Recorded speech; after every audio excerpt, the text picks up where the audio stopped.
Welcome back to Lead Story. I'm Nika Lewis. Let's first apologize for that extended break, but we are giving you more of what happened earlier in St. Thomas with our reporter Natalia Clark covering Hurricane Beryl. The National Works Agency on Friday confirmed about 200 roads across the island were compromised during the passage of Hurricane Beryl on Wednesday. We have cleared all to at least single lane with the exception of approximately 10 in the parishes of St. Elizabeth, Hanover, St. Catherine, St. Thomas, and also in rural St. Andrew.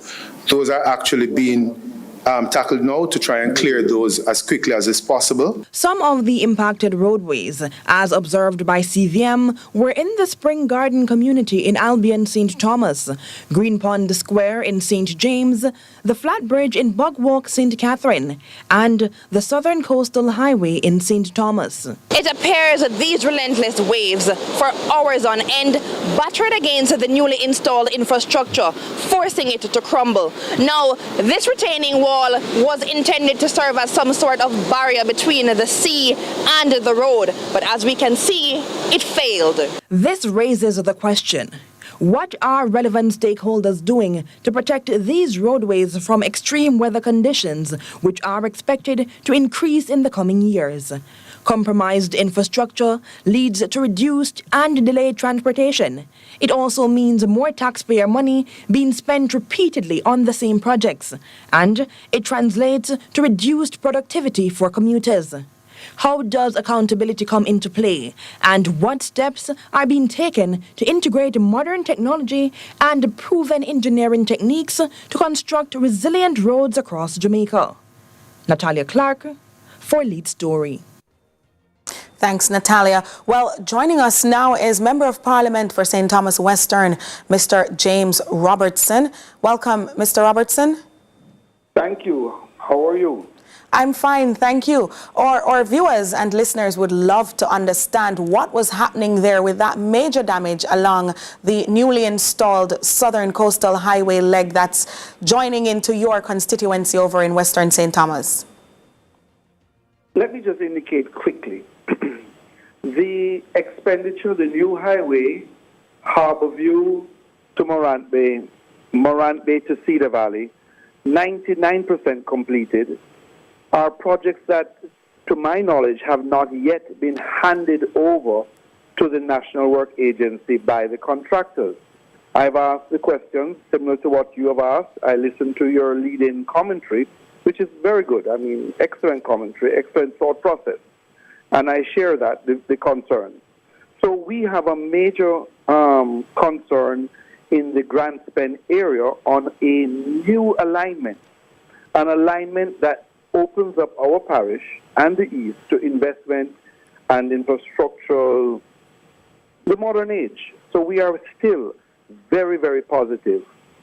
The international company that I believe designed the highway and is monitoring the rollout of the highway must address 2 or 3 major issues. There is an issue that, for example, Morant Bay to Cedar Valley, where we had a bridge that we were not happy with. As the taxpayers, the residents, the users, there was a bridge in Lower York. And I can tell you, today, if you drive there, you will see that they listen to us and they're widening it. And we're very happy for that. So those are the individuals from Cedar Valley, Trinityville that use that thoroughfare. We are very happy with that redesign and that new bridge being built. So under construction is still infrastructure that makes the use of this investment and this highway much more user-friendly and giving us value for money. But let me just indicate quickly, we do have a major concern in the Grand Spend area.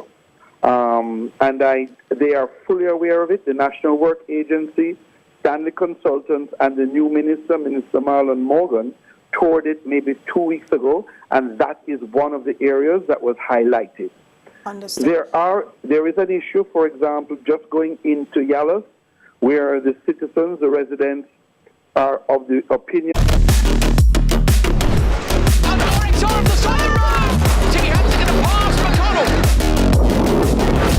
Goes all the way around the outside in the Neil McLaren.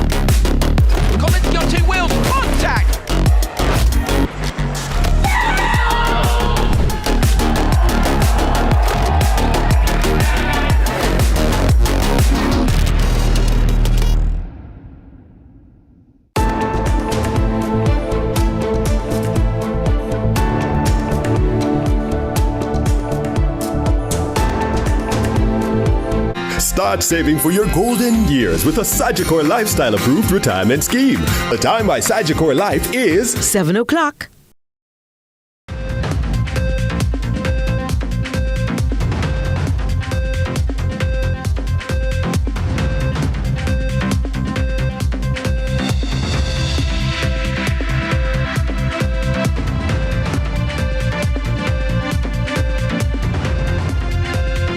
Coming up in the news at 7, agriculture sector in limbo post-Hurricane Beryl, thousands still without essential utilities, and St. Thomas infrastructural damage in the spotlight. Also in the news, lesson learned, Pier One escapes Beryl's peril. In the business news, revolutionizing technology in real estate. And in sports, Argentina progressed to Copa semifinals.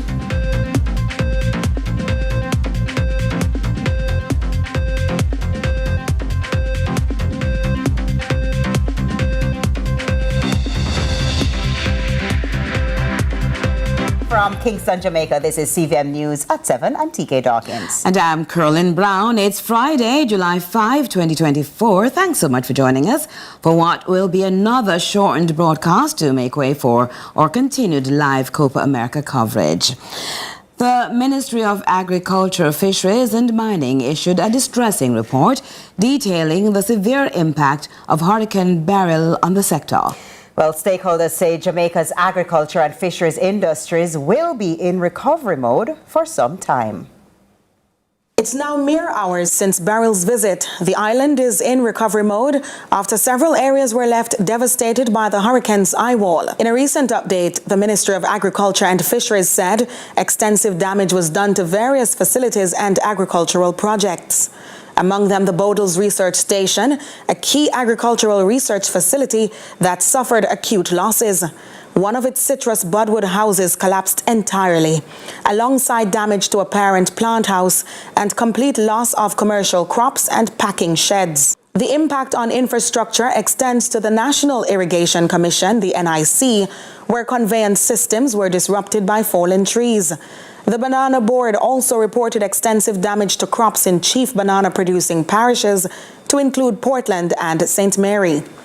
Agriculture Minister and Member of Parliament for Southwestern St. Elizabeth, Floyd Green, joined the CVM News at noon to provide details on the damage done to the sector. But I can say that already we've gotten back that 80% of our banana farmers in St. Mary have been impacted, that we've seen significant impact in relation to some of our fishing beaches.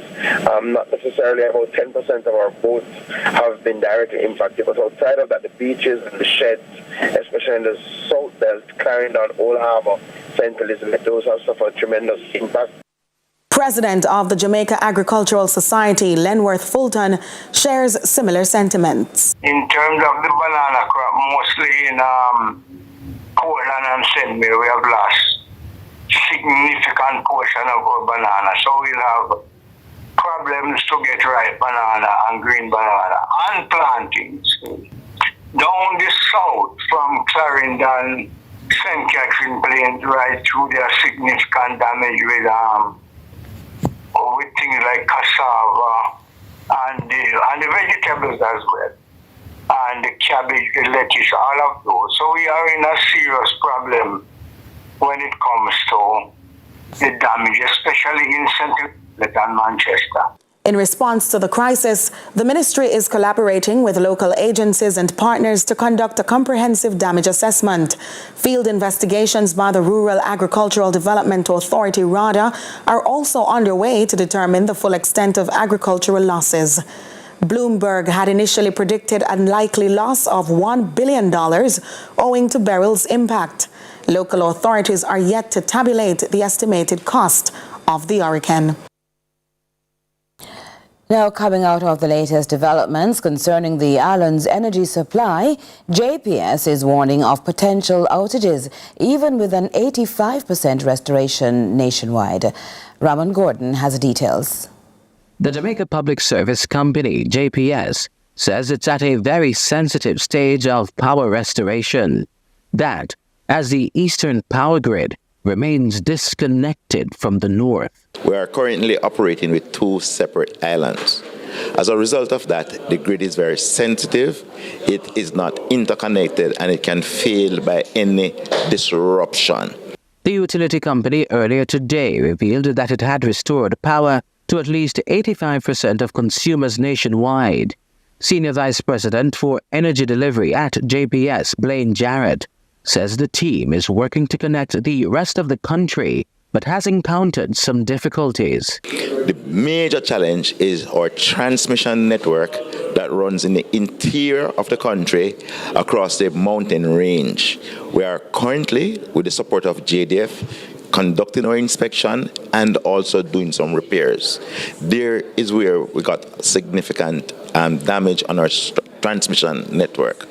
Once we are able to tie the grid together, meaning that both islands are connected, the pace at which we respond would be significantly increased. Despite the update, Jarrett is warning customers to brace for potential outages. It is very likely that even though you have supply now, you have electricity now, that any disturbance on the grid would lead to us shedding load for the protection of the grid so that the entire grid does not fail, or to ensure that we can keep a safe grid. The JPS is still conducting damage assessments in the southern regions. Clarendon and St. Elizabeth were among the hardest hit areas. The island continues to be in recovery mode. Briefing the media on Wednesday after an aerial tour of some of the worst hit areas, the Prime Minister confirmed reports of significant infrastructure damage out south. We saw several roofs lifted. And at one point, I was actually counting the number of roofs. And in an area in Treasure Beach, in Great Bay, we counted between Great Bay and Treasure Beach and another area, about 100 roofs lifted. So my assessment from the air is that we had extensive damage. Amid these developments, the Prime Minister on Wednesday said he believes the recovery effort may require international intervention. The challenge, based upon the completion of the tour, which I'm seeing and getting a better understanding of it, will be the restoration of electricity, because so many poles have been damaged, and that is going to require extensive teams of linemen to come in. I'm not certain what our capacity is in that regard, but we will have to try and mobilize even overseas to do that. But we're going to put together all our efforts to ensure that we can return electricity in the quickest possible time. Ramon Gordon for CVM News. Meanwhile, Energy Minister Beryl is committing to fairness in the recovery process, insisting no one community will receive preferential access to electricity. We make it very clear, there is no community that takes preference. So there is no Cherry Gardens and Norbrook and Beverly Hills as against Buff Bay, Portland, St. Anne's Bay, or St. Anne's Bay, or downtown Kingston. We are going to deal with this in an equitable manner according to what the issues are that are facing the communities, and the ones that can be restored quickest are the ones that are to be given priority. Now, CVM News visited a St. Anne family that's trying to make ends meet after Hurricane Beryl damaged a section of their house on Wednesday. Though they are concerned about safety, a sense of gratitude lingers. Here's Trisha Gay Kelly with that report. Despite almost losing everything, at least one family is giving thanks their lives were spared after a tree fell on their house during Hurricane Beryl. And when they thought that would be the only damage, a section of their roof soared to unknown heights. Anne-Marie, who is unemployed, is unsure how things will be fixed. I was trying to nail the zinc, and then when I see a piece of the branches is coming, I run, go back out, so I run, come in, and I hear, whooshum, run, go back out. And then the next man over there, so he live near, so he come and say, I'm afraid to go over here, and I tell him, so go over here, my yard secure. And by the time I say so, he hear, Rudolph, tooth, me and my run go there, so. Another victim, Joy, with a family of 20, informed our news team there were 2 8-month-old babies among them. But along with Joy's pain is a praise for life and no injuries, the true meaning of her name. Campbell is also thankful for the community's support in offering to restore her roof. She says her family will continue working alongside the Good Samaritans. Oh, we have a difficult day yesterday. But we give the Lord thanks this morning. Nobody died, nobody went to hospital. So we give the Lord thanks. The young men in my around want to help me see if we can put on my house top, and we going through and cut up the trees them and difference. So we don't know what else going to happen today. Campbell will also receive assistance from the St. Ann municipality. Mayor of St. Ann's Bay, Michael Belnavis, visited the community on Thursday to assess the damage done to the building. We want to see if we can use the parish council municipal corporation to say how is it that we can further assist those individuals who have lost their, their roofs, their, the dislocation. Trying to see if we can solve some of the dislocation for some of the folks. So that is what we're trying to do right now. See how is it that we can assist those who have personal losses. The Garden Parish is among the least impacted by Hurricane Beryl. Trisha Gay Kelly, CVM News. Meanwhile, our reporter Natalia Clark continues to document infrastructural damage in St. Thomas during the hurricane. We're back in St. Thomas, and as you can see, it's a stark contrast from what we experienced yesterday. We had torrential rain and wild wind. Today, sunshine and a clear sky. However, Hurricane Beryl has made sure to leave its mark on the southeastern parish. I'm along the Southern Coastal Highway Improvement Project SCIP that the government has invested millions in. However, here we have a gaping hole along the highway. A section of the retaining wall has also been compromised. It appears that these relentless waves for hours on end battered against the newly installed infrastructure, forcing it to crumble. Now, this retaining wall was intended to serve as some sort of barrier between the sea and the road, but as we can see, it failed. And despite the appropriately placed open trench sign, curious passers-by are using the opportunity to test the integrity of the compromised structure. Opposition leader Mark Golding, also touring sections of the Eastern Parish Thursday, expressed concerns about the damage. I mean, one would have thought that given how close it is to the sea, some additional thought would have gone in as to how to protect it, so that you wouldn't have to be spending money now to protect it and to restore it. So that's a disappointment. The government, with its partners in February, allocated an additional $40 million, which is over 6.2 billion Jamaican dollars, to continue the project. Other damage observed along the roadway include landslides like this one and evidence that a section of it is sinking.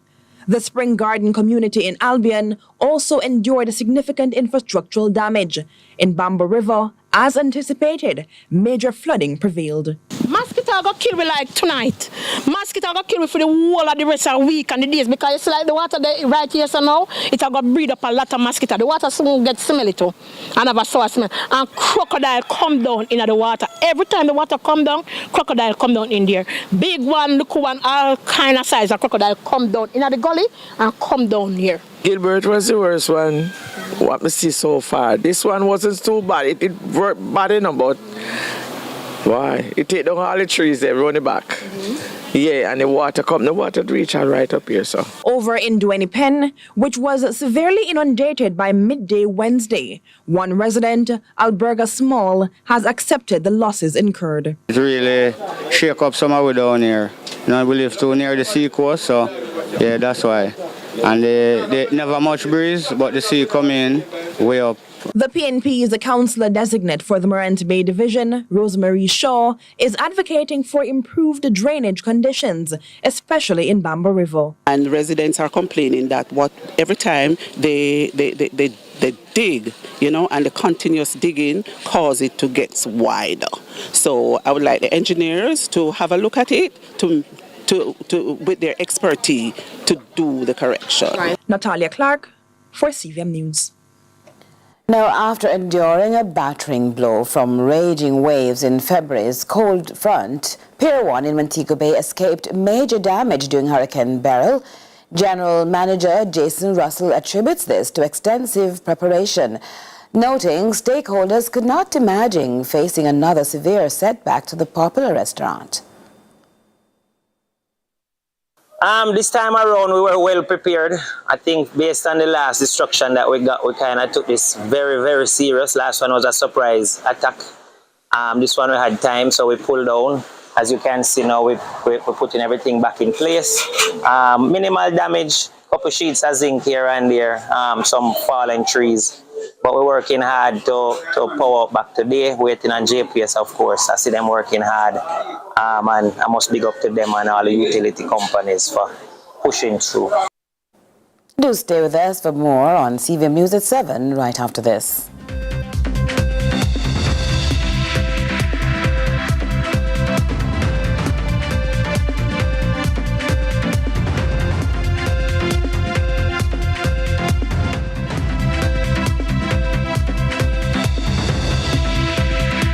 Many of my schoolmates have an unhealthy diet, especially at school, and now 23% of them are overweight and or obese. And so one less sugary drink at my school may mean one friend less, or 2 or 3, at risk of cavities or diabetes. And if we're served less foods high in saturated fats, sugar and sodium, it may reduce our risk from obesity, heart disease and high blood pressure. The solution is simple, right? Act now. Let's get unhealthy foods and beverages out of our schools. A message from the Heart Foundation of Jamaica and partners.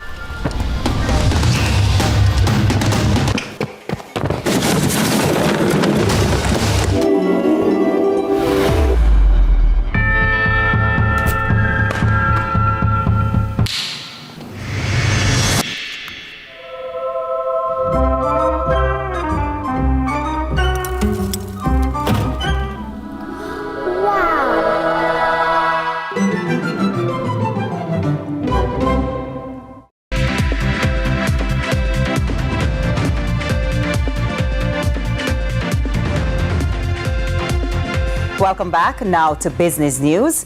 In a bold move that promises to revolutionize the local real estate industry, the Realtors Association of Jamaica, the RAJ, has announced its decision to embrace artificial intelligence, AI technology.